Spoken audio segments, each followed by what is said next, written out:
स्वागत है आप लोगों को आज के इस नए वीडियो में। भारत में कृषि क्रांति है, ठीक है।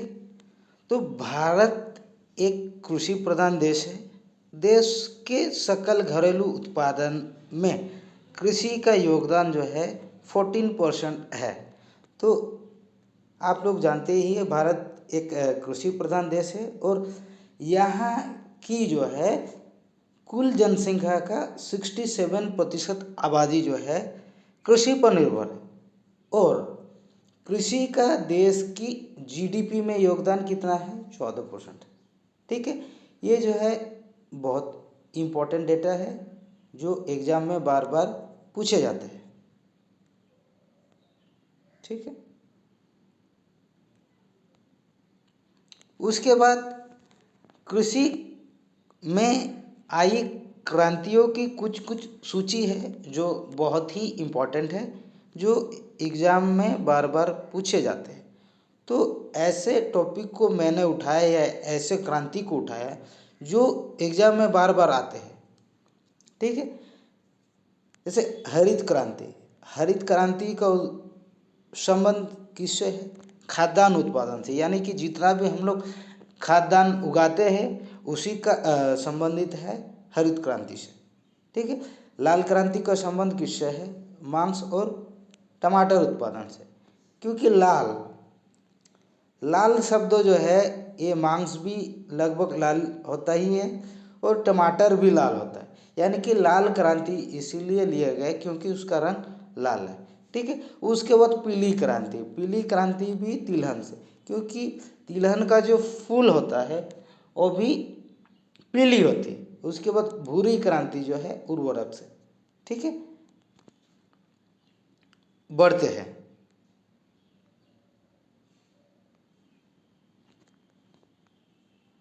उसके बाद गोल क्रांति। गोल क्रांति किससे संबंधित है? आलू उत्पादन। आलू गोल गोल होता है, ठीक है। तो आलू का जो संबंध है वो गोल क्रांति से है। उसके बाद कृष्ण क्रांति में बायोडीजल उत्पादन। बायोडीजल में ग्रीस आता है, वनस्पति तेल आती है और इसका संबंध जो है कृष्ण क्रांति से, ठीक है। उसके बाद देखिए स्लेटी क्रांति। स्लेटी क्रांति का संबंध किससे है? सीमेंट उत्पादन से। जो सीमेंट का उत्पादन होता है वह जो है स्लेटी क्रांति से संबंधित है। सूर्योदय क्रांति, यानी कि कोई भी चीज़ के उत्पादन में जो है बहुत ज़्यादा बढ़ोतरी, उसी को जो है क्रांति के रूप में देख सकते हैं। तो सूर्योदय क्रांति में इलेक्ट्रॉनिक उद्योग आते हैं। जितना भी इलेक्ट्रॉनिक उद्योग है वे सूर्योदय क्रांति के तहत जो अपनी जो है प्रोडक्शन को जो है वृद्धि किया था, ठीक है। तो बढ़ते हैं आगे। उसके बाद नीली क्रांति। नीली क्रांति का संबंध किससे है? मछली उत्पादन से, ठीक है। क्योंकि मछली जो है, अब इस प्रकार से इसको याद कर सकते हैं कि मछली कहाँ रहती है? पानी में। और पृथ्वी का रंग नीला कैसे दिखाई देता है? मतलब किस कारण से दिखाई देता है?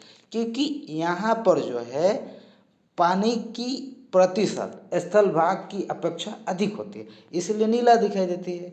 और मछली कहाँ रहती है? पानी में, तो पानी का रंग नीला होता है, इसलिए इसको नीली क्रांति से भी याद कर सकते हैं। उसके बाद गुलाबी क्रांति जो झींगा उत्पादन से। गुलाबी क्रांति झींगा उत्पादन से, जो झींगा का रंग भी जो है गुलाबी होता है, इसलिए इसको गुलाबी क्रांति का नाम दिया गया। उसके बाद श्वेत क्रांति जो है दूध उत्पादन से, क्योंकि दूध सफ़ेद होती है इसलिए इसको श्वेत क्रांति की संज्ञा दी गई है। उसके बाद सुनहरी क्रांति। सुनहरी क्रांति जो है फल के उत्पादन से संबंधित है। इसमें विभिन्न जो है फल के उत्पादन होता है और इसका संबंध विभिन्न फलों के जो है उत्पादन हो गया, शहद हो गया, ये सब जो है सुनहरी क्रांति के अंतर्गत आती है, ठीक है। आई होप आप लोग जो है इसको समझ गए होंगे। उसके बाद कृषि क्रांति से जुड़ी कुछ महत्वपूर्ण बिंदु, ठीक है। तो कृषि क्रांति के जो हरित क्रांति के जनक जो डॉक्टर एम एस स्वामीनाथन को कहा जाता है। ठीक है, भारत में जो कृषि क्रांति के जनक है उसका नाम क्या है, एम एस स्वामीनाथन को। और भारत में हरित क्रांति की शुरुआत जो कब हुई थी, 1967 से 1968 में हुई। हरित क्रांति का सबसे अधिक प्रभाव गेहूं और चावल की कृषि पर पड़ा। यानी कि जो हरित क्रांति का संबंध था खाद्यान्न उत्पादन में, यानी विभिन्न प्रकार के खाद्यान्न को उत्पादन से संबंधित था। परंतु जो हरित क्रांति का सबसे ज़्यादा प्रभाव कौन सा फसल पे पड़ा, वो गेहूं और चावल। सबसे अधिक जो है गेहूं पर पड़ा, उसके बाद चावल पर। ठीक है, आई थिंक क्लियर हो गई होगी। पढ़ते हैं। नॉर्मन बोरलॉग को विश्व हरित क्रांति का जनक कहा जाता है, जो अमेरिका के निवासी थे। आज का सेशन इतना ही, मिलते हैं फिर अगले वीडियो में।